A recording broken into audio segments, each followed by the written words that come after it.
Même aujourd'hui, il faut qu'ils amènent les gens que j'ai tués, qu'ils montrent, qu'ils prouvent ça. Ariko naho ntiyahatinze kuko aho yese azamurwa agahabwa kuyobora ikigo cya gisirikare cya Gako.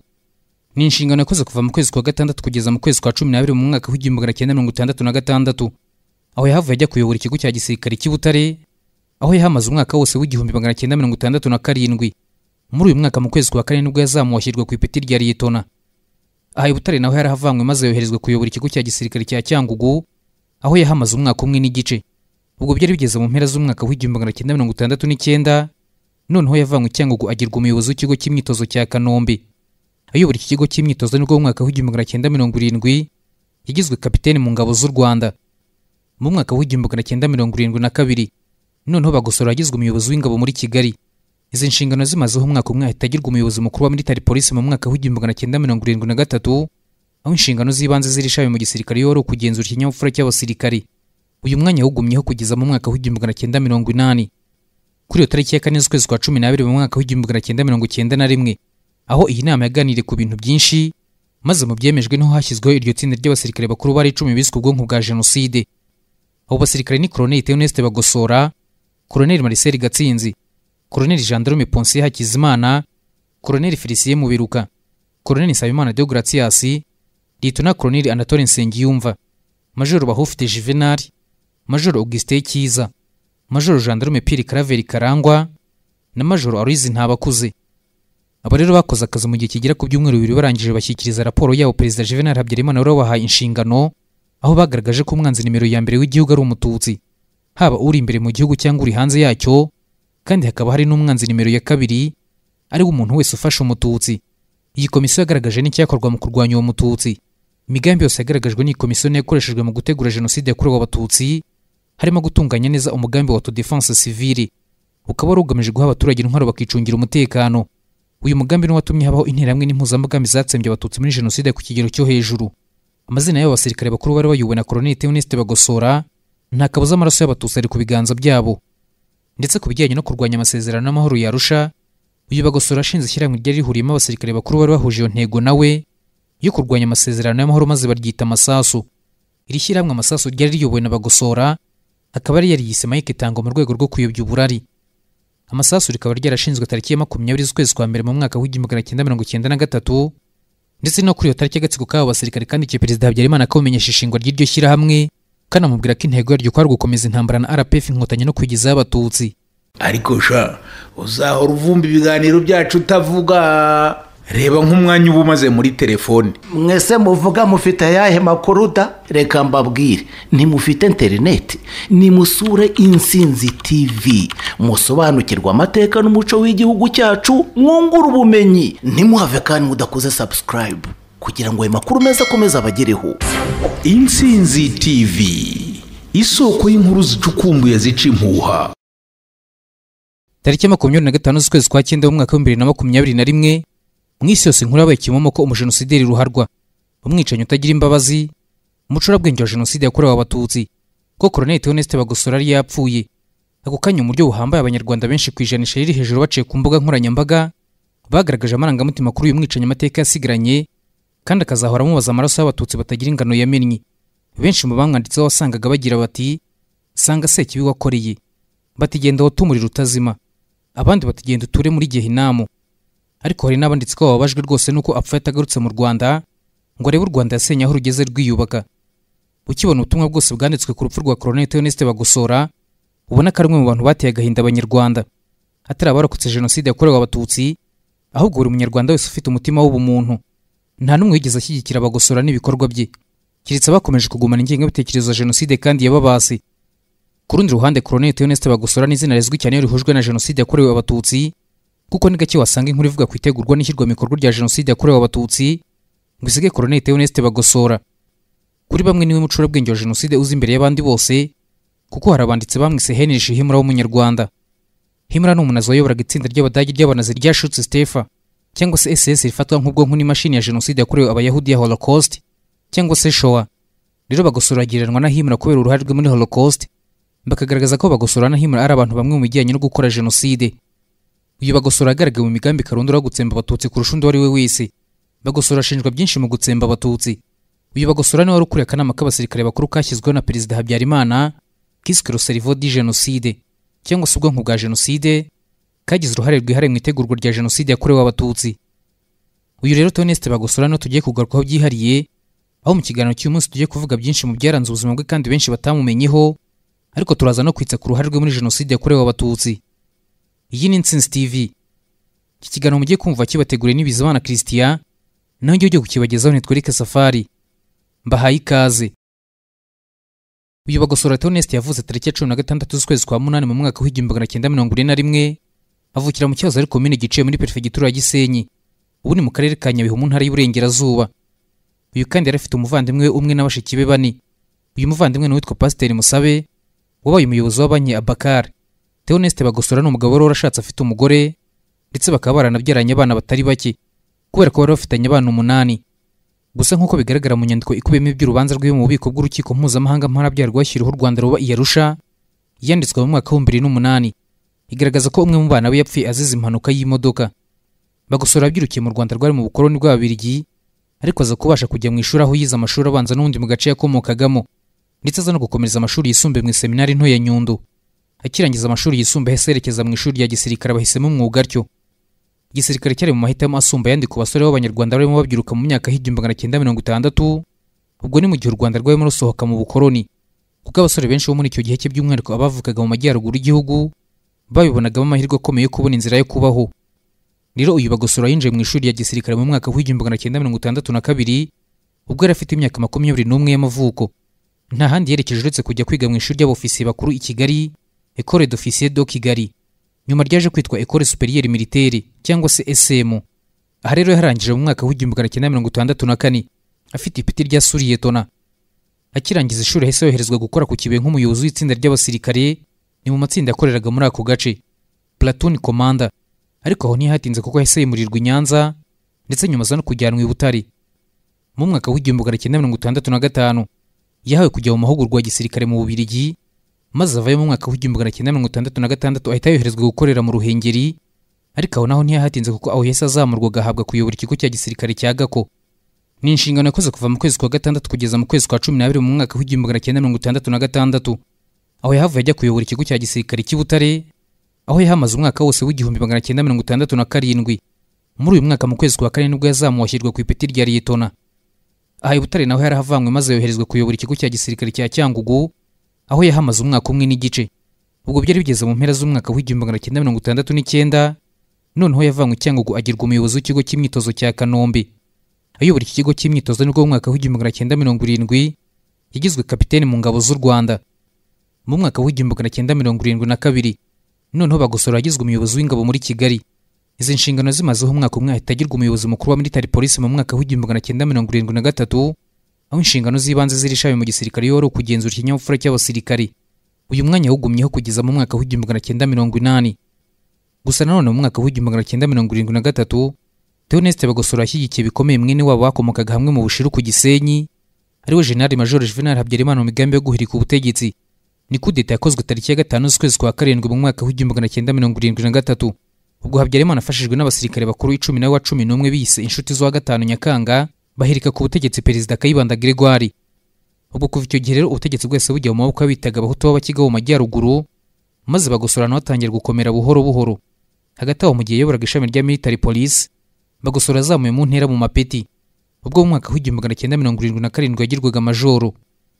Mu mwaka w'1980 Perezida Juvenal Habyarimana yamwohereje mu Bufaransa, aho yagiye kwihugura mu bijyanye no kuyobora amatsinda y'ingabo afite umubare w'abasirikare munini. Aya masomo yafatiye mu ishuri rya École Supérieure de Guerre Interarmée, aho yize kuva ku itariki ya 1 mu kwezi kwa 9 mu mwaka w'1980 kugeza ku itariki ya 11 z'ukwezi kwa 12 mu mwaka w'1981.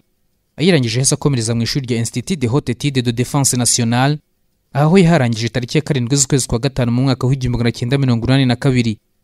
None kandi muri imyaka ibanza y'1980 yanafashe andi masomo ahambaye ajyanye n'ibya giparakomando mu mashuri akomeye ya gisirikare yo mu Bubiligi, harimo iryitwa Skaffenberg n'irindi ryitwa Namiri Marcel Dame.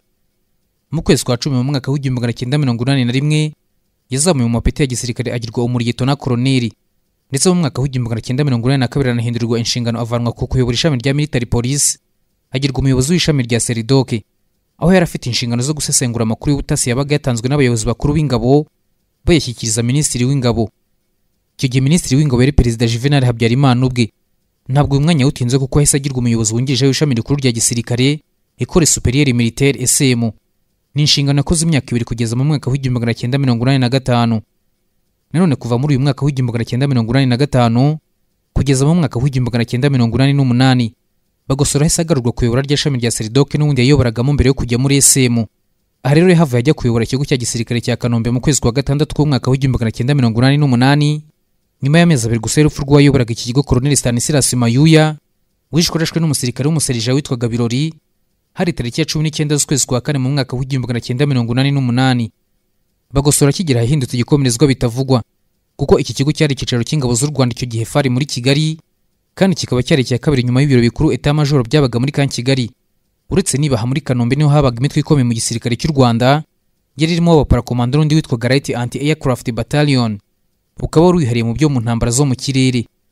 Ndetse kandi nanone Bagosora yaramaze gukomera cyane kubera ko rimwe mu bantu bavugaga rikijyana mu kazu, ndetse binavuga ko n'ubundi akazu kari kayobowe n'umugore wa perezida Habyarimana ari Agatha Kanziga Habyarimana na musaza we Zigira Nyirazo Prote bakundaga kwita Mensier Z, aribo bishe Colonel Stanislas Mayuya bagashyira Bagosora ku mwanya wo kuyobora icyo kigo cya gisirikare cya Kanombe. Ku itariki ya mbere z'ukwezi kwa 10 mu mwaka w'1989 amaze imyaka 8 ku ipeti rya Lieutenant Colonel yahawe ipeti rya Colonel kandi yarakiyobora ikigo cya gisirikare cya Kanombe. Aha rero yaramaze kuba Colonel Theoneste Bagosora kuko ubwo yakomeje kuyobora ikigo cya Kanombe kugeza mu kwezi kwa gatandatu mu mwaka w'1992 ubwo perezida Habyarimana amugiraga umuyobozi w'ibiro bya minisitiri w'ingabo. Uyu ni nawo mwanya yagumyeho kugeza ku itariki ya 14 z'ukwezi kwa karindwi mu mwaka w'1994 ubwo yahungaga igihugu. Ariko nanone mu gisirikare yasezerewe mu ngabo tariki 23 z'ukwezi kwa 9 mu mwaka w'1993 ariko aza kugarurwa mu ngabo na minisitiri w'ingabo Augustin Bizimana ku itariki 21 z'ukwezi kwa 5 mu mwaka w'1994. Ni mu gihe FARC yari imihanga n'ingabo za RP Inkotanyi, ariko kugaruka kwe mu myenda ya gisirikare ntacyo byamariye FARC kuko n'ubundi byarangiye FARC itsinzwe burundu igahunga igihugu mu rugamba rwahagaritse jenoside yari ikorwa na leta y'abatabazi yikorera abatutsi. Nubwo twibanze kuri Bagosora no kuzamuka kwe mu gisirikare, reka noneho tunamurebe nk'umucurabwenge wa jenoside ari nayo mpamvu bamwita Himura w'umunyarwanda. Ese kubera iki? Ubundi uyu Heinrich Himmler niwe wazanye systeme zo kwicira abayahudi mu byumba byarimo za gaz byiciwemo abayahudi bagera kuri 3 miliyoni, ndetse n'ibikorwa byose birimo kwica abayahudi birimo kubicisha inzara no kubageragerezaho imiti. Niyo wabipanze kandi raporo zahabwaga we. Rero abanditse benshi bagaragaza ko Bagosora ari we wacuze tekinike zakoreshejwe muri jenoside yakorewe abatutsi, ndetse akaba ari wari uyoboye umushinga mugari wa jenoside yakorewe abatutsi. Bati nta kabuza Bagosora ni Himmler w'umunyarwanda.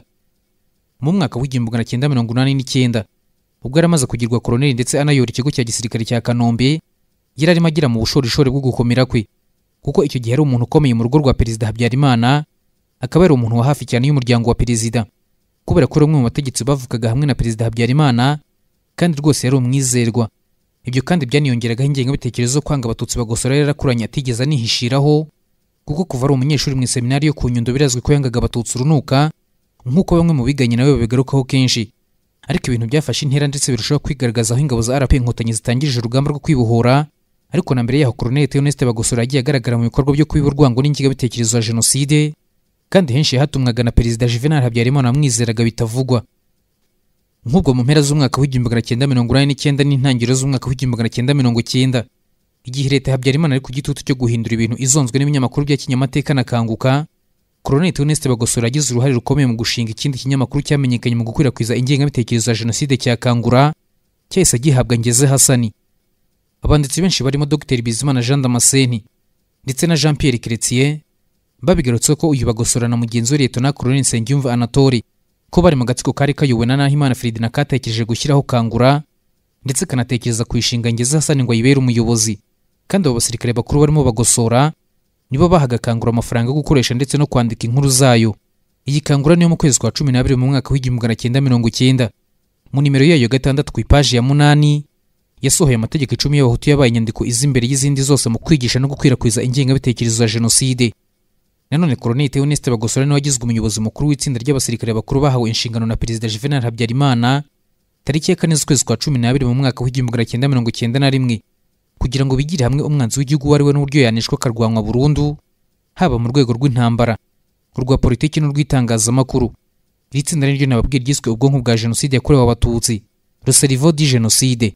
Byose byabereye mu nama y'abayobozi bakuru mu ngabo yari iyobowe na Perezida Juvenal Habyarimana ubwe kuri iyo tariki ya 4 z'ukwezi kwa 12 mu mwaka w'1991, aho iyi nama yaganiriye ku bintu byinshi, maze mu byemejwe niho hashyizweho iryo tsinda ry'abasirikare bakuru bari 10 biswe ubwonko bwa jenoside. Abo basirikare ni Colonel Theoneste Bagosora, Colonel Marcel Gatsinzi, Colonel Gendarme Ponsier Hakizimana, Colonel Felicien Mubiruka, Colonel Nsabimana Deogratias, Lieutenant Colonel Anatole Nsengiyumva, Major Bahufite Juvenal, Major Augustin Kiza, Major Gendarme Pierre Claver Karangwa na Major Aloys Ntabakuze.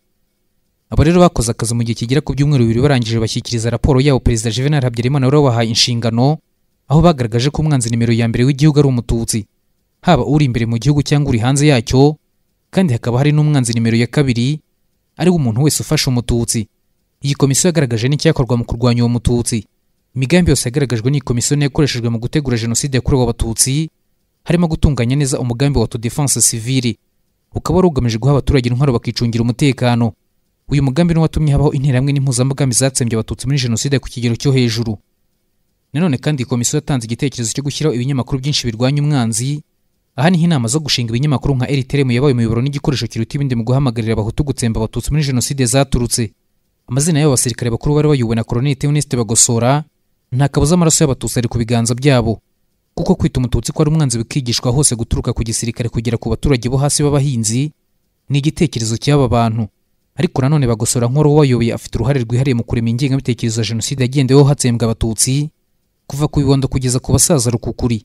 Kubera iri tsinda yayoboye ni naho benshi bamwita umucurabwenge wa jenoside, kuko niwe waremye umugambi wateguwe wo gutsemba abatutsi.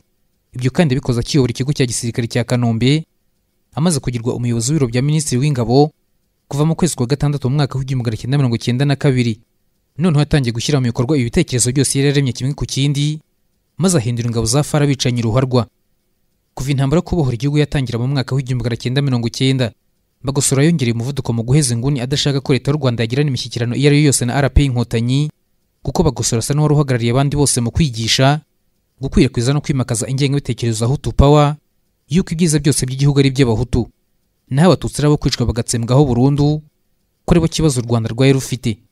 Kubera ko naho imishyikirano y'amahoro yarusha itangiriye, yigaragaye kenshi arwanya imishyikirano ndetse agera mu bikorwa byo kuyiburizamo, cyangwa se akajya mu ruhande rwo gushyira ku gitutu n'inkeke ku ntumwa z'u Rwanda zabaga zagiye muri aya masezerano, kuko nawe yabaga arimo, ariko bigasa naho yari yatumwe na Perezida Habyarimana kujya kuyizanamo amananiza. Uyu Bagosora ari mu cyiswe Commission de Stratégie, cyasaga naho aricyo cyari gishinzwe kwemeza iby'uruhande rwa leta y'u Rwanda ruzajyana mu mishyikirano. Iyi komisiyo yari iyobowe na Minisitiri w'Ububanyi n'Amahanga Bwana Ngurinzira Boniface, wayoboraga uruhande rwa leta y'u Rwanda rwajyaga kumvikana n'intumwa za RP Iyarusha, rwagowe cyane na Bagosora. Urugero naho ku itariki ya 1 z'ukwezi kwa 6 mu mwaka w'1993, Bagosora yandikiye Ngurinzira amubwira ibyo yemeranyije na Runyinya barabwiriza wari umujyanama wa Perezida Habyarimana, amutegeka kuza RP Inkotanyi mu mishyikirano y'amahoro ya Arusha. Gusa abonye ijwi rye ritumviswe ngo ibintu bigenda uko yabishakaga, ubwo yivugiye ko agiye gutegura imperuka ku batutsi no kuri RPF yose muri rusange. Aya magambo yavuze ku itariki ya 8 z'ukwezi kwa 1 mu mwaka w'1993, ubwo hari hamaze kwemezwa igice cy'amasezerano y'amahoro ya Arusha yagengaga ibyo kugabana ubutegetsi biciye mu gushyiraho guverinoma y'inzibacyuho, ndetse hari hamaze kubaho no kumvikana ku by'ibanze byari bijyanye n'ibyo kuvanga ingabo, hagakorwa igisirikare kimwe cy'u Rwanda. Aya magambo ya Colonel Theoneste Bagosora yagarutswe n'abatangabuhamya batandukanye ndetse n'abanditsi nka Mehidiba mu gitabo cyese Rwanda en Genocide. Bose bagaragaza ko Bagosora yagize ati: ndatashye ngiye kubategurira imperuka, Apocalypse. Ndetse ku bijyanye no kurwanya amasezerano y'amahoro ya Arusha, uyu Bagosora ashinze ishyirahamwe ryari rihuriyemo abasirikare bakuru bari bahuje iyo ntego nawe yo kurwanya amasezerano y'amahoro, maze baryita Amasasu. Iri shyirahamwe Amasasu ryari riyobowe na Bagosora, akaba yari yariyise Mike Tango mu rwego rwo kuyobya uburari. Amasasu rikaba ryarashinzwe tariki ya 20 z'ukwezi kwa 1 mu mwaka w'1993, ndetse no kuri iyo tariki agatsiko k'abo basirikare kandi cyo Perezida Habyarimana akamenyesha ishingwa ry'iryo shyirahamwe, kanamubwira ko intego yaryo kwari gukomeza intambara na RPF Inkotanyi no kwigizaho abatutsi. Iri shyirahamwe Amasasu ryanihaye inshingano yo gushaka no kwica biramutse bibaye ngombwa abanyapolitiki b'indyarya bakora ibishoboka byose bitwaje intambara, kugira ngo bagome mu myanya barimo cyangwa bakoresha andi mayeri kugira ngo bashobore kubona imyanya mu butegetsi. Aha barazimije cyane kuko icyo bashakaga kuvuga n'abanyapolitiki batari bashyigikiye umugambi wa jenoside, kandi rwose Amasasu yagiye agamije gutegura umugambi wa jenoside, kuko izina Amasasu rinajimije, ariko n'ubundi ni impine y'amagambo y'Igifaransa agira ati Alliance des militaires agacés par les secrets actes sournois des journalistes. Muri make kiri shyirahamwe ry'abasirikare bishyize hamwe bagamije kurwanya no gukumira abafite aho bahuriye n'ishyaka rya INR ryo mu mwaka w'1959 mu buryo buhita bwumvikana neza. Nuko amasaso ryari shyirahamwe rya gisirikare ryari ryubakiye ku ngengabitekerezo ya jenoside n'iya Hutu Power nk'uko yigishijwe n'abakurambere bayo barimo Gitera muri Aprosoma na Kayibanda Gregoire muri Parume Hutu. Kandi mubyibuke neza ko mu gihe cya Parume Hutu na Aprosoma iyo bavugaga umurinari nta kindi babaga basobanura kitari umututsi. Rero ngo abarinari bagombaga kurwanwa n'ishyirahamwe bari abatutsi. Ndetse kandi amasaso yanihaye inshingano zo kurwanya umwanzi nk'uko yasobanuwe na komite twababwiye yashinzwe n'abagosora. Aho umwanzi ari umututsi n'undi wese ari kugira serivisi aho umututsi amufasha. Ubu nawe ahitaga ahinduka umwanzi w'igihugu. Ndetse kandi iri tsinda ry'amasaso ryanashyizeho lisite z'abantu bagombaga kwicwa biswe abanzi bari muri ibyo byiciro byombi by'abanzi twavuzeho. Urebye kuva mu mwaka w'1990 kugeza mu mwaka w'1994 ubwo jenoside yakorewe abatutsi yatangiraga, Colonel Theoneste Bagosora nta kindi yakoze kitari gutegura jenoside. Bisa naho arizo nshingano Perezida Juvenal Habyarimana yari yaramushinze kubera ko ntiyamukomaga mu nkokora. Byaragaragaraga ko Bagosora yari yarahawe ububasha bwose ngo akore ibyo bikorwa. Gusa byaje guhindura isura ubwo kuva mu ntangiriro z'umwaka w'1994 Bagosora n'abandi basirikare bakuru babangamiye bikomeye Perezida Habyarimana mu gushyira mu bikorwa amasezerano y'amahoro ya Arusha, aho bavugaga ko kwaba ari ukubagambanira. Habyarimana agiye mu ruhande rwabo ariko igitutu cy'amahanga kiza kumugamburuza, agifata uwo mwanzuro no bahise bafata umwanzuro wo kurasa indege yari imutwaye agapfa aho kugira ngo ashyire mu bikorwa ayo masezerano. Ndetse ntibyatinze kuko mu ijoro ryo ku itariki ya 6 z'ukwezi kwa 4 mu mwaka w'1994 ubwo Perezida Habyarimana yaravuye mu nama y'abakuru b'ibihugu i Dar es Salaam muri Tanzania, yarashwe ubwo yiteguraga kururuka ku kibuga cy'indege Kanombe Gasandara Gapfubwo. Abatangabuhamya benshi nongere ntibenshi cyane bagaragaza ko nta kabuza Colonel Theoneste Bagosora ari wayoboye umugambi uhambaye wo kwica Perezida Habyarimana, ngo kuko ibikorwa byose byakozwe mbere y'iminsi mike ko Perezida Habyarimana apfa byose byari mu maboko ya Bagosora nk'umuntu wari ufite umwanya ukomeye mu ngabo wo kuba umuyobozi w'ibiro bya Minisitiri w'Ingabo. Nk'ubwo kuva ku itariki ya 5 z'ukwezi kwa 4 mu mwaka w'1994 Bagosora niwe wagenzuraga imirongo yose y'itumanaho hagati y'abasirikari baba abajepe barindaga Perezida Habyarimana n'abaparakomando babaga i Kanombe. Colonel Theoneste Bagosora ubwe niwe wongeye kuri liste General Major Nsabimana de Gratias alias Castar, uyu wari umugaba mukuru w'ingabo z'u Rwanda utaruri no mubare wagombaga kujya Dar es Salaam mu nama y'abakuru b'ibihugu, aho yamwongeyeho ku mugoroba wa tariki ya 5 z'ukwezi kwa 4 muri uwo mwaka w'1994 ngo impamvu Bagosora amushyizeho nuko arazi kutari bushyigikire gutsemba abatutsi haherewe ku buryo yarasanzwe yitwara. Ngo rero Bagosora ruzi ko neza ari urasa indege ya Perezida Habyarimana yamushyize ku rutonde ashaka kumwikiza kandi yabigezeho. Ku itariki ya 4 z'ukwezi kwa 4 mu mwaka w'1994 mu birori byari byateguwe na ambasade ya Senegal mu Rwanda, Colonel Theoneste Bagosora yavuze ko umuti ku kibazo cy'abatutsi ari ukubica bagatsembwaho burundu. Ibi General Dallaire yabigarutseho mu gitabo cye Shake Hands of the Devil.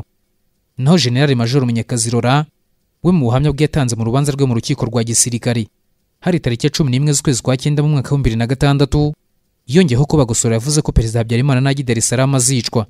Ibyo kuba Habyarimana yarishwe n'abantu be bahafi bo mu kazu, Emeride n'abasirikare bakuru tuzabikora ikiganiro cyihariye twifashishije inyandiko z'abashakashatsi ndetse n'abatangabuhamya batandukanye, kuko ababihamya Bagosora na bagenzi be banabishingira ku myitwarire yabo nyuma yaho Habyarimana apfiriye, ariko bikareberwa cyane kuri Bagosora ku giti cye, kuko Perezida Habyarimana amaze gupfa byase biba nka Colonel Theoneste Bagosora yasa ashimuta ubutegetsi bwabo bwa politiki ariko cyane cyane ubw'igisirikare.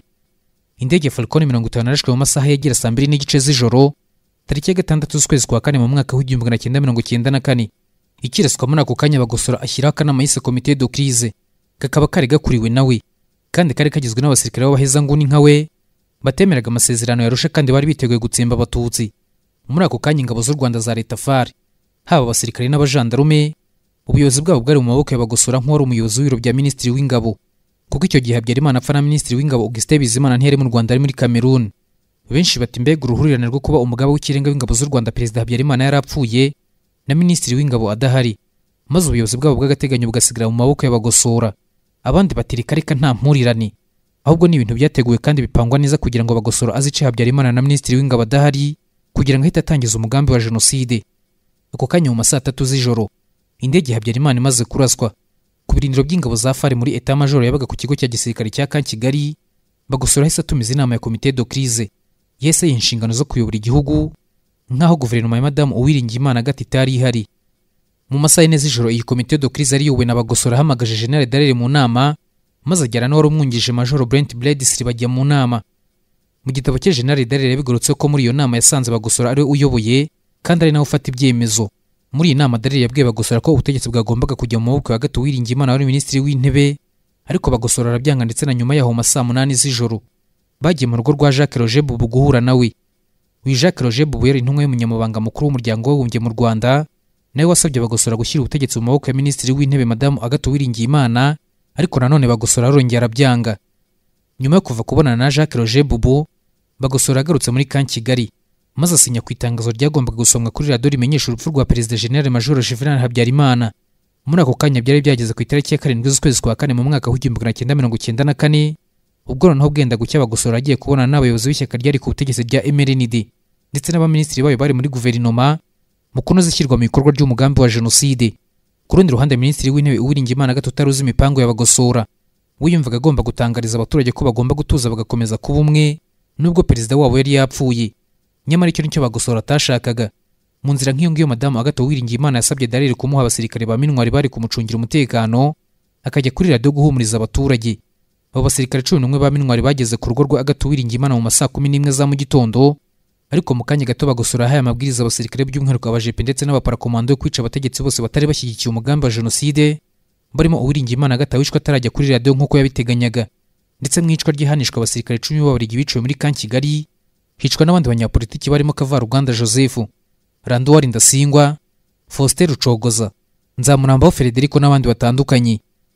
Nyuma yo gutanga amategeko yo kwica abanyapolitiki, Colonel Theoneste Bagosora yahise atumiza abasirikare bakuru mu gisirikare na gendarmerie bo mu gihugu hose mu nama y'igitaraganya yemerejwemo gushyira umugambi wa jenoside mu bikorwa, bikozwe na FAR, kandi ubwo muri Kigali n'ahandi mu gihugu, usibye muri prefegitura Butare abatutsi bari batangiye gutsembwa. Muri iyi nama n'abayobozi b'igisirikare bari baturutse mu gihugu hose yari yuwe na Bagosora, niho General Dallaire yamusanze amusaba guhagarika ubwicanyi ku batutsi, anamusaba ko yakubahiriza amasezerano y'amahoro ya Arusha. Ibyo Bagosora yamubwiye ko atabishaka, ariko icyo Dallaire atarazi nuko Bagosora ari wari umuyobozi wari ufite ubutegetsi mu biganza bye, akaba ari nawe watangaga amabwiriza ku gisirikare na gendarmerie n'interahamwe ndetse n'impuzamugambi kugira ngo batsembe abatutsi. Ku itariki ya 7 z'ukwezi kwa 4 mu mwaka w'1994 na tariki ya 8 z'uko kwezi kwa 4 muri uwo mwaka w'1994, Bagosora afatanyije n'abategetsi bakuru ba MND bari barangajwe imbere na Ngirumpatse Matayo, nibo batumije inama zashyizeho leta y'abatabazi yahawe Theodore Sindikubwabo nka perezida na Jacques Kambanda nka minisitiri w'intebe. Iyi guverinoma yahise ihabwa inshingano zo gukomeza umugambi wa jenoside kuva ku itariki ya 9 z'ukwezi kwa 4 mu mwaka w'1994. Kuva ku itariki ya 6 z'ukwezi kwa 4 mu ijoro ubwo Habyarimana yapfaga kugeza ku itariki ya 9 z'ukwezi kwa 4 ubwo minisitiri w'ingabo Augustin Bizimana agarukaga mu gihugu, hakanashyirwaho guverinoma y'abatabazi, ibintu byose byari mu maboko ya Bagosora, aho yayoboye itangizwa rya jenoside mu gihugu hose mu bubasha yari afite mu gisirikare no muri MND no mu kazu. Ariko nanone aho leta y'abatabazi igiriyeho, Colonel Theoneste Bagosora yakomeje kugira umwanya wihariye mu gufata ibyemezo mu gushyira mu bikorwa umugambi wa jenoside, ndetse kandi yanakoze byinshi ngo arebe ko FAR yatahukana intsinzi mu ntambara ari hanganye na RP Inkotanyi, ariko aho yatsinzwe abyirebera mu maso, abona ko yibeshye gushoza intambara kuri RP Inkotanyi, ndetse ubwo yaniboneye ko atashoboraga gutsemba abatutsi bose ngo abamareho.